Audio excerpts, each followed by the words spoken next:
एक 52 साल के आदमी ने अपनी बाहें 12 साल की बच्ची के गले में डाल रखी हैं और वीडियो में वो बोल रहा है कि उम्र देखकर अंदाजा मत लगाना भाई, क्योंकि छोटे पैकेट में ही बड़ा धमाका होता है। और साथ में लिखा है क्लिक टू वॉच मोर। एक दूसरी वीडियो भी है, उसमें करीब 7-8 साल की एक बच्ची रो रही है, अपने आंसू पोंछ रही है। उस पर लिखा है she is been unboxed and reduced to tears with a big weapon. इन पंक्तियों का अर्थ बताने में भी शर्म आ जाए। ये सब कुछ किसी अश्लील या पॉर्न वेबसाइट पर नहीं बल्कि इंस्टाग्राम पर हो रहा है। आपने सही सुना और ये बिल्कुल सच है। वही इंस्टाग्राम जो भारत के 50 करोड़ लोगों के मोबाइल फोन्स में है, जहां आप और हम स्टोरीज, फोटोज, रील्स पोस्ट करते हैं और देखते भी हैं। अगर आप खुद इंस्टाग्राम चलाते हैं तो मुमकिन है कि स्क्रॉल करते वक्त आपकी फीड पर आई तीसरी या चौथी रील नॉर्मल ना हो। शायद वो कुछ हद तक सेक्सुअलाइज्ड कंटेंट रही हो, जिसे आपने कभी खुद सर्च भी नहीं किया था, और फिर भी एल्गोरिदम को यकीन था कि आपको यही पसंद आएगा। बैठ के बात के पिछले एपिसोड में हमने पब्लिक सेफ्टी इन इंडिया पर बात की थी। आज बात सोशल मीडिया पर बढ़ते सेक्सुअलाइज्ड और अश्लील कंटेंट पर करेंगे। वीडियो में समझेंगे कि सोशल नेटवर्किंग प्लेटफॉर्म्स पर सेक्सुअली एक्सप्लिसिट कंटेंट आखिर क्यों बढ़ रहा है। क्या एल्गोरिदम जानबूझकर ऐसे कंटेंट को बढ़ावा देते हैं? प्लेटफॉर्म इसे रोकता क्यों नहीं? क्या ये सिर्फ कुछ क्रिएटर्स की वजह से हो रहा है या इसके पीछे एक पूरा बिजनेस मॉडल काम कर रहा है? तो चलिए सोशल मीडिया पर बढ़ता सेक्सुअलाइज्ड, एडल्ट और ऑब्सीन कंटेंट के इस मुद्दे पर बैठ के बात करते हैं, क्योंकि सभी जरूरी मुद्दों और उनके समाधान पर बैठकर ही बात होती है।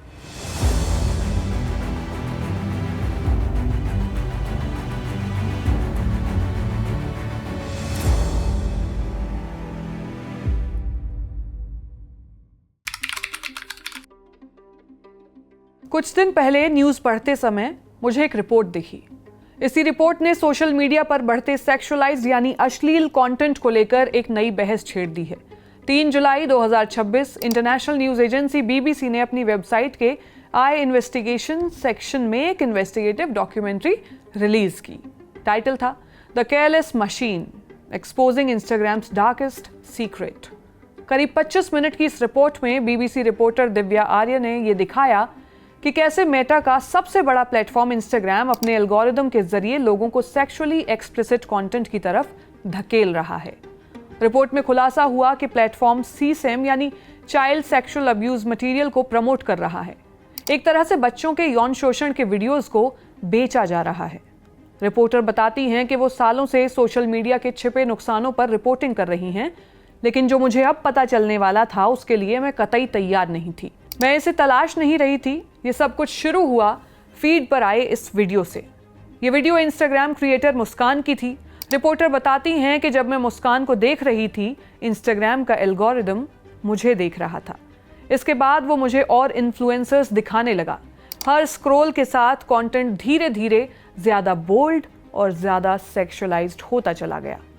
ये सारे वीडियो ऐसे थे जिन्हें उन्होंने खुद कभी सर्च नहीं किया था। इस इन्वेस्टिगेशन के लिए बीबीसी की टीम ने एक नया फ़ोन लिया, नए नाम से अकाउंट बनाया और जानबूझकर ऐसी फीमेल क्रिएटर्स को फॉलो करना शुरू किया जो रिवीलिंग क्लोथ्स में कंटेंट डालती थी। मकसद ये देखना था कि इंस्टाग्राम का रिकमेंडेशन सिस्टम किस दिशा में और कहां तक ले जाता है। रिपोर्टर के मुताबिक हफ्ते भर के अंदर ही इंस्टाग्राम अपना असली चेहरा दिखाने लगा। फीड में ऐसे एड्स दिखने लगे जिनमें न्यूडिटी साफ नजर आ रही थी, जबकि मेटा की एडवर्टाइजिंग पॉलिसी साफ कहती है कि एड्स में न्यूडिटी अलाउड नहीं है। रिवीलिंग आउटफिट पहने इन्फ्लुएंसर्स के बीच एक एड आया। इसमें नंगे बदन पुरुष और महिला सेक्स कर रहे थे। लेकिन ये यही नहीं थमा। कुछ ही दिनों में एड में बच्चे दिखाए जाने लगे जिन्हें बड़ों के साथ यौन संबंध बनाने वाले हालात में दिखाया जा रहा था। रिपोर्टर कहती हैं कि मुझे यकीन नहीं हो रहा था कि इंस्टाग्राम के एल्गोरिदम ने मुझे एड में न सिर्फ पॉर्न दिखाया बल्कि बच्चों के साथ यौन शोषण का कंटेंट यानी सीसेम दिखाई दिया। ज़्यादातर एड्स के ऑफर में लिखा था all video in DM, click to get videos fast. जो लिखा था वही बेचा भी जा रहा था। मॉमसन, भाई बहन, चाइल्ड वीडियो, रेप वीडियो, देसी वीडियो, फोर्स वीडियो। फीड में आए एक ऐड में करीब 12 साल की उम्र के स्कूल यूनिफॉर्म पहने लड़का लड़की को यौन संबंध बनाते दिखाया गया था। अब रिपोर्ट की फीड में बच्चों के सेक्सुअल अब्यूज़ के एडवर्टीजमेंट्स आने लगे। हैरान करने वाली बात यह थी कि ये कोई नॉर्मल पोस्ट नहीं थे।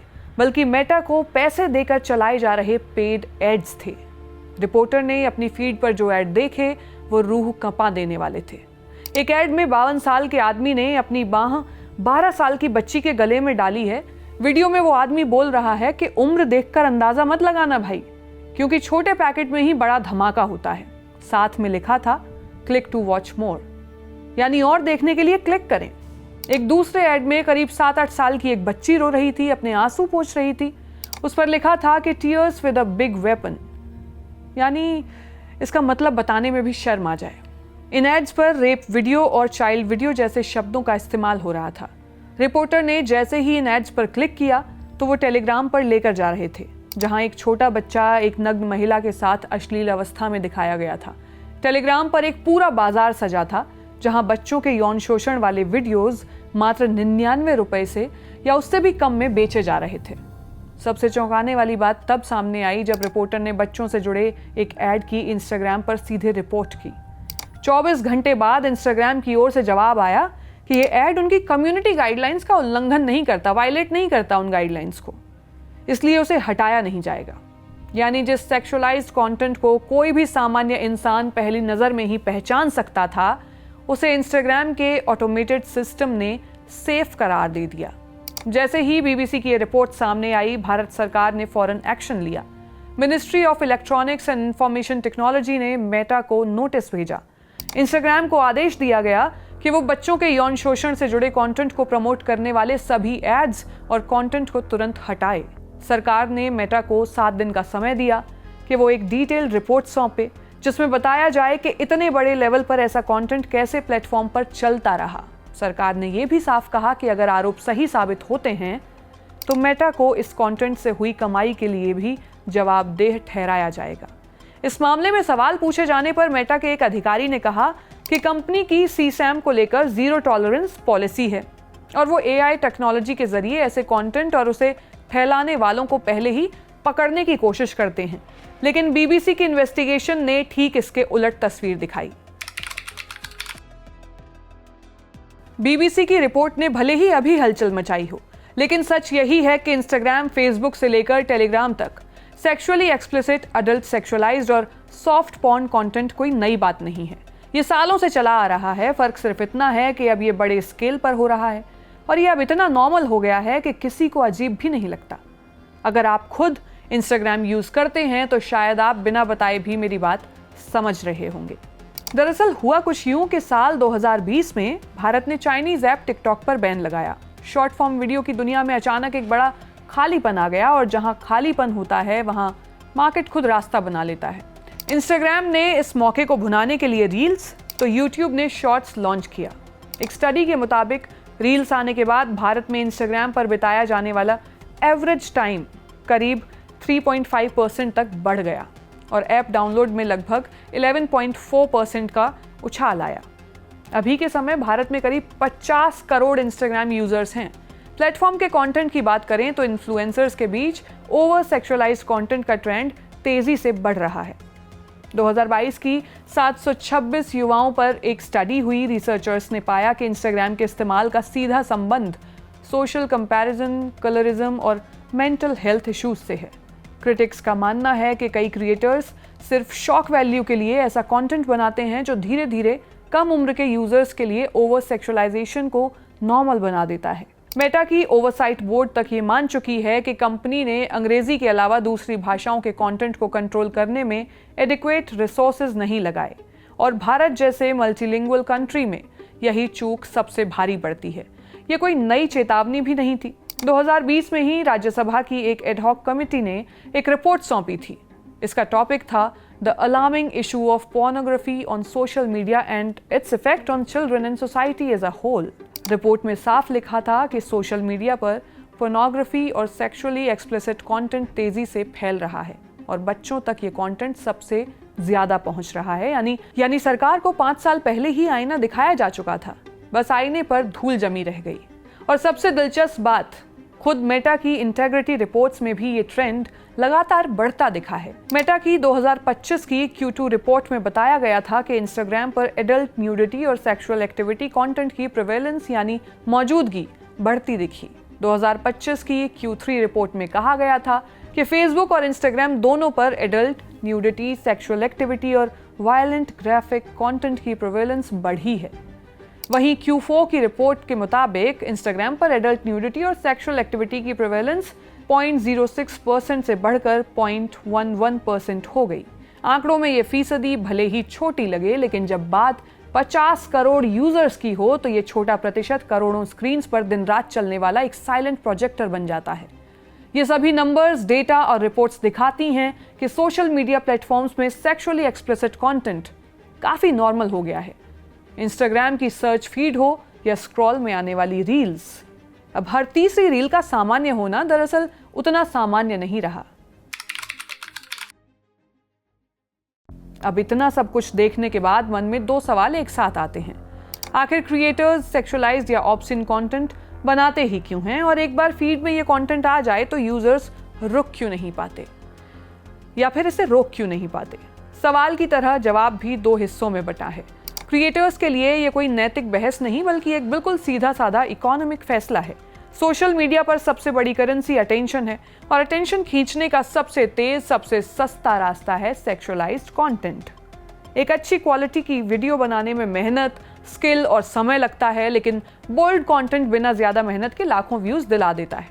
और जहां व्यूज वहां फॉलोअर्स, जहां फॉलोअर्स वहां ब्रांड्स डील, और पैसा ही पैसा। कितना पैसा? भारत का इन्फ्लुएंसर मार्केटिंग बिजनेस करीब 3,375 करोड़ रुपए का है।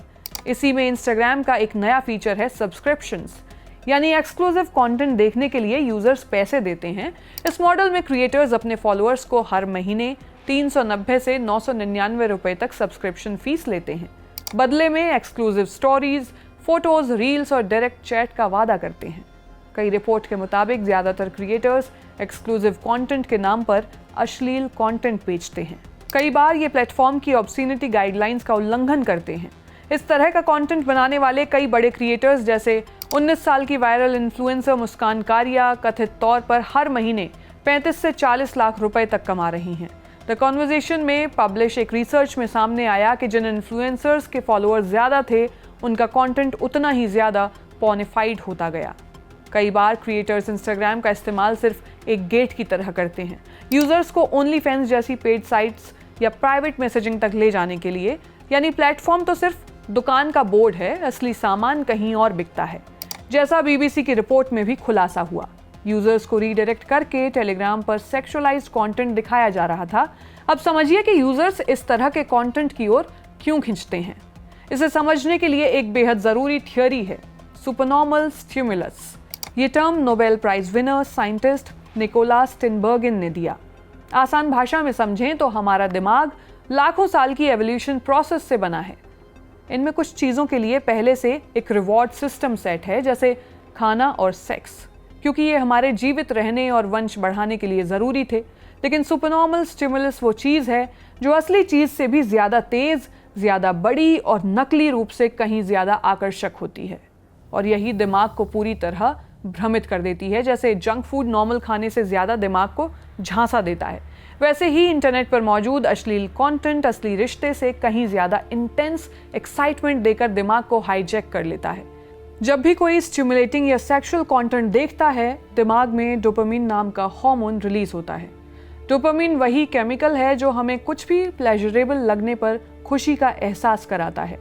न्यूरोसाइंस कहती है कि सेक्सुअल कंटेंट डोपामिन रिलीज के सबसे तेज ट्रिगर्स में से एक है, ठीक वैसे ही जैसे जंक फूड, गैम्बलिंग या ड्रग्स का नशा काम करता है। यानी दिमाग को रिवॉर्ड मिलता है और दिमाग बार बार वही रिवॉर्ड चाहता है। यही नॉवेल्टी यानी नयापन भी एक बड़ा फैक्टर बन जाता है। दिमाग हमेशा कुछ नया और थोड़ा ज्यादा इंटेंस चाहता है। यही वजह है कि सॉफ्ट कंटेंट देखते देखते इंसान धीरे धीरे थोड़ा ज्यादा बोल्ड कंटेंट की तरफ खींचने लगता है, क्योंकि पुराना कंटेंट अब उतना स्टिमुलेटिंग नहीं लगता। साइकोलॉजिस्ट इसे एस्केलेशन पैटर्न कहते हैं, यानी बार बार वही डोज लेने पर उसका असर कम होने लगता है। इसीलिए इंसान अनजाने में थोड़े ज्यादा इंटेंस लेवल की तरफ बढ़ जाता है, बिल्कुल वैसे ही जैसे किसी को धीरे धीरे तेज मिर्च की आदत लग जाती है। पहले जो तीखा लगता था अब फीका लगने लगता है। American behavioural psychologist Susan Weinschenk की एक फेमस लाइन है, we seek more than we satisfy, यानी हम पाने से ज्यादा तलाशते हैं। और यही वजह है कि यूजर्स घंटों स्क्रॉल करते रह जाते हैं पर संतुष्ट नहीं होते, क्योंकि दिमाग को अगली चीज की तलाश में ही मजा आ रहा होता है। इसी मजे की तलाश के बीच यूजर की फीड सेक्सुअल कंटेंट से भर जाती है। रिसर्च बताती है कि खासकर बच्चे इस जाल में जल्दी फंसते हैं, क्योंकि उनका सेल्फ कंट्रोल वाला हिस्सा यानी प्रीफ्रंटल कॉर्टेक्स अभी पूरी तरह विकसित नहीं हुआ होता। एल्गोरिदम उन्हें भी वही ग्रेडियंट दिखाता है जो बड़ों को दिखाता है, बिना ये देखे कि सामने बच्चा है। यानी एक तरफ क्रिएटर के लिए ये मुनाफे का धंधा है, दूसरी तरफ यूजर के दिमाग के लिए ये एक ऐसा जाल है जिससे निकलना उतना आसान नहीं जितना उसमें फंसना था। और बीच में खड़ा है एल्गोरिदम जो न मुनाफे से समझौता करता है न उम्र देखता है। अब तक जो कुछ भी हमने देखा, अगर ये सब इतना खतरनाक है, इतने खुले तौर पर हो रहा है, तो प्लेटफॉर्म इसे रोकता क्यों नहीं, बैन क्यों नहीं करता? इसकी सबसे बड़ी वजह बिजनेस मॉडल का कॉन्फ्लिक्ट ऑफ इंटरेस्ट है। मेटा जैसी कंपनीज की कमाई का सबसे बड़ा हिस्सा एडवर्टाइजिंग से आता है। आप जितना ज्यादा प्लेटफॉर्म पर समय बिताएंगे उतने ज्यादा एड्स आपको दिखाए जा सकेंगे और कंपनी की कमाई उतनी ज्यादा हो सकेगी। ये एंगेजमेंट बेस्ड रैंकिंग है, यानी अगर कोई कंटेंट ज्यादा एंगेजमेंट ला रहा है तो कंपनी के लिए उसे रोकना अपने ही रेवेन्यू पर चोट करने जैसा है। और दुर्भाग्य से जो कंटेंट सबसे ज्यादा एंगेजमेंट लाता है वो अक्सर सबसे प्रोवोकिंग, कंट्रोवर्शियल या ऑब्सीन कंटेंट ही होता है। यानी प्लेटफॉर्म का फायदा और सुरक्षा अक्सर एक दूसरे के खिलाफ खड़े होते हैं। इंस्टाग्राम ने जनवरी में रिपोर्ट दी थी कि फाइनेंशियल ईयर 2025 के आखिर तक उसकी कुल $200 बिलियन की कमाई का लगभग 98% हिस्सा यानी 98% एडवर्टाइजिंग से आया था। इसका सबसे बड़ा सबूत 2021 में सामने आया जब फेसबुक की x product manager Francis Hogan ने कंपनी के इंटरनल डॉक्यूमेंट्स लीक किए। इन्हें द फेसबुक फाइल्स कहा गया। अमेरिकी संसद के सामने उन्होंने जो बात कही वो सीधे भारत जैसे देशों पर लागू होती है। उनके मुताबिक कंपनी खुद जानती और स्वीकार करती है कि बिना मजबूत सेफ्टी सिस्टम के एंगेजमेंट बेस्ड रैंकिंग बेहद खतरनाक साबित हो सकती है। लेकिन दुनिया की ज्यादातर भाषाओं में कंपनी ने वो सुरक्षा तंत्र लगाया ही नहीं। मतलब साफ है, इंग्लिश स्पीकिंग वेस्टर्न कंट्रीज के लिए सेफ्टी है, लेकिन बाकी दुनिया के लिए वो लापरवाह मशीन बेरोक टोक चलती रहती है। फिर जून 2023 आता है जब अमेरिकी अखबार द वॉल स्ट्रीट जर्नल ने स्टैनफोर्ड यूनिवर्सिटी और यूनिवर्सिटी ऑफ मैसाचुसेट्स के रिसर्चर्स के साथ मिलकर एक इन्वेस्टिगेशन किया। रिपोर्ट का नाम ही अपने आप में एक अलर्ट था, Instagram connects vast paedophile network. इसमें सबसे भयानक बात यह निकली कि इंस्टाग्राम बच्चों के यौन शोषण से जुड़ा कंटेंट सिर्फ होस्ट नहीं करता बल्कि अपने एल्गोरिदम के जरिए उसे प्रमोट भी करता है। रिपोर्ट के मुताबिक इंस्टाग्राम का रिकमेंडेशन सिस्टम ऐसे अकाउंट्स को सीधे संभावित खरीदारों तक पहुंचाने का काम कर रहा था। इसके अलावा एक बड़ी वजह मॉडरेशन का स्केल प्रॉब्लम है। इंस्टाग्राम पर हर मिनट लाखों पोस्ट और हजारों एड्स अपलोड होते हैं। इतने बड़े पैमाने पर हर कंटेंट को इंसानों से चेक कराना मुश्किल है, इसलिए कंपनी ज्यादातर काम AI और ऑटोमेटेड सिस्टम्स पर छोड़ देती हैं। यानी मशीन को मशीन जांचती है और बीच में इंसान लगभग गायब हो जाता है। वहीं ऑटोमेटेड सिस्टम जो सिर्फ पैटर्न पहचानता है, इंसान जितना कॉन्टेक्स्ट नहीं समझ पाता। कोडेड लैंग्वेज, घुमा फिरा कर लिखे गए कैप्शंस और नए नए ट्रिक्स आसानी से इस सिस्टम को चकमा देते हैं। ब्रायन बॉलन मेटा के एड सिस्टम को एब्सोल्युटली केयरलेस मशीन यानी एक बिल्कुल लापरवाह मशीन कहते हैं। मतलब मशीन बुरी नहीं है, बस उसे सुरक्षा के लिए नहीं मुनाफे के लिए बनाया गया है। क्या ये सब कुछ रोकने की जिम्मेदारी सरकार की है? सवाल ये आता है, गवर्नमेंट लेवल पर इसको लेकर क्या काम हो रहा है? भारत में ऑब्सीन और सेक्सुअली एक्सप्लिसिट कंटेंट को लेकर कानून की कोई कमी नहीं है, लेकिन उनकी इम्प्लीमेंटेशन और डिजिटल एज के हिसाब से अपडेट होना एक बड़ी चुनौती है। कानून क्या क्या है? सबसे पहला और बड़ा कानून इंफॉर्मेशन टेक्नोलॉजी एक्ट 2000 है। इसका सेक्शन 67 इलेक्ट्रॉनिक फॉर्म में ऑब्सीन मटेरियल को पब्लिश या ट्रांसमिट करने पर सजा देता है। सेक्शन 67A इससे एक कदम आगे जाकर सेक्सुअली एक्सप्लिसिट एक्ट दिखाने वाले कंटेंट पर ज्यादा सख्त सजा तय करता है। सबसे अहम है सेक्शन 67B जो खासतौर पर बच्चों की सुरक्षा के लिए बनाया गया है। ये सेक्शन सिर्फ CSAM बनाने वालों को नहीं बल्कि उसे publish, transmit, advertise, promote, browse, download या एक्सचेंज करने वाले हर व्यक्ति को अपराधी मानता है। यानी BBC की इन्वेस्टिगेशन में जो एड्स मिले वो टेक्निकली सेक्शन 67B के तहत सीधा अपराध हैं। इसके अलावा BNS की धारा 294 अश्लील सामग्री यानी ऑब्सीन प्रोडक्ट के प्रसार पर रोक लगाती है। बच्चों की सुरक्षा के लिए पॉक्सो एक्ट भी है, जिसकी धारा 15 बच्चों की अश्लील सामग्री रखने तक को अपराध मानती है। फिर IT रूल्स 2021 हैं। इनके तहत हर सोशल मीडिया प्लेटफॉर्म को ड्यू डिलिजेंस यानी उचित सावधानी बरतनी होती है। अगर किसी व्यक्ति की आपत्तिजनक यौन सामग्री की शिकायत आती है तो उसे 24 घंटे के भीतर हटाना अनिवार्य है। तो कानून की किताब भरी पड़ी है, फिर भी हालात जस के तस क्यों हैं? आखिर गैप है कहाँ? सबसे पहला गैप एनफोर्समेंट का है। हर बार की तरह हर मुद्दे के साथ यही कानून बनते हैं, लेकिन उन्हें लागू कराने के लिए जितनी cyber crime investigation capacity, technical expertise और मैन पावर चाहिए, भारत के ज्यादातर राज्यों में उसकी भारी कमी है। सेक्शन 67B के तहत केस दर्ज होने के बाद भी सजा मिलने की दर बेहद कम है, क्योंकि ज्यादातर मामलों में एक्यूज्ड विदेश में बैठा होता है या टेलीग्राम जैसे एनक्रिप्टेड प्लेटफॉर्म के पीछे छिपा होता है, जहां तक भारतीय एजेंसीज की पहुंच सीमित है। यहाँ एक नेचुरल क्वेश्चन आता है कि क्या सरकार इन ऐप्स को पूरी तरह बैन कर सकती है? जवाब है हाँ, टेक्निकली कर सकती है, पर आसानी से नहीं। भारत ने जून 2020 में टिकटॉक समेत 59 चाइनीज ऐप्स को बैन करके ये दिखा भी दिया था कि इच्छा शक्ति हो तो बड़ा कदम उठाया जा सकता है। इसी साल जून में नीट परीक्षा में नकल के रैकेट के चलते सरकार ने टेलीग्राम पर कुछ दिनों की आंशिक रोक लगाई और उसका मैसेज एडिट फीचर बंद करवाया। गवर्नमेंट डॉक्यूमेंट्स के मुताबिक ये कदम टेलीग्राम से 35 बार बातचीत के बाद उठाया गया। यानी बैन कोई पहला हथियार नहीं, आखिरी हथियार है, जिसे बड़ी सोच समझ और सब्र के साथ चलाया जाता है, जल्दबाजी में नहीं। लेकिन यहाँ एक बड़ा पेच भी है। धारा 69A में ऑब्सिनिटी, पोर्नोग्राफी, सीसेम जैसे शब्द इंडिपेंडेंट ग्राउंड्स के रूप में कहीं नहीं लिखे हैं। ऐसे में केवल ये कहकर कि किसी प्लेटफॉर्म पर अश्लील सामग्री है, पूरे प्लेटफॉर्म पर 69A के तहत प्रतिबंध लगाना सीधा सीधा कानून में नहीं लिखा गया है। और फिर कुछ व्यवहारिक दिक्कतें भी हैं। भारत में करोड़ों लोगों की रोजी रोटी, छोटे कारोबार और आवाज़ इन्हीं प्लेटफॉर्म से जुड़ी है। इसीलिए असली और व्यवहारिक रास्ता पूरा बैन नहीं, बल्कि अकाउंटेबिलिटी तय करना हो सकता है। जब हम रिसर्च कर रहे थे तो पता चला कि दुनिया के कुछ देशों ने सोशल मीडिया प्लेटफॉर्म पर अश्लील कंटेंट को फैलने या बढ़ने से रोका है। पहला नाम चीन का आता है। चीन का मॉडल दुनिया में सबसे स्ट्रिक्ट और कंट्रोल्ड है। वहाँ इंटरनेट को खुला मैदान नहीं बल्कि दीवारों से घिरा बागीचा माना जाता है, जिसे ग्रेट फायरवॉल कहते हैं। इंटरनेट एक्सेस के लिए अक्सर रियल नेम और आइडेंटिटी नंबर से रजिस्टर करना पड़ता है, जिससे एनोनिमिटी लगभग खत्म हो जाती है और गुमनामी ही ऐसे अपराधों की सबसे बड़ी ताकत होती है। चीन में यूट्यूब बैन है। उनका खुद का ऑनलाइन वीडियो प्लेटफॉर्म बिलीबिली है। चीन की regulatory body cyber space administration of China ने बच्चों की सुरक्षा के लिए खास नियम बनाए हैं। जिन प्लेटफॉर्म पर बड़ी संख्या में नाबालिग यूजर होते हैं, उन पर एज वेरिफिकेशन और स्ट्रिक्ट कंटेंट कंट्रोल लागू किए जाते हैं। यूरोप का रास्ता कंट्रोल का नहीं, अकाउंटेबिलिटी का है। वहाँ डिजिटल सर्विसेज एक्ट है। इसके तहत बड़े प्लेटफॉर्म को अपने सिस्टमिक रिस्क का हिसाब देना होता है।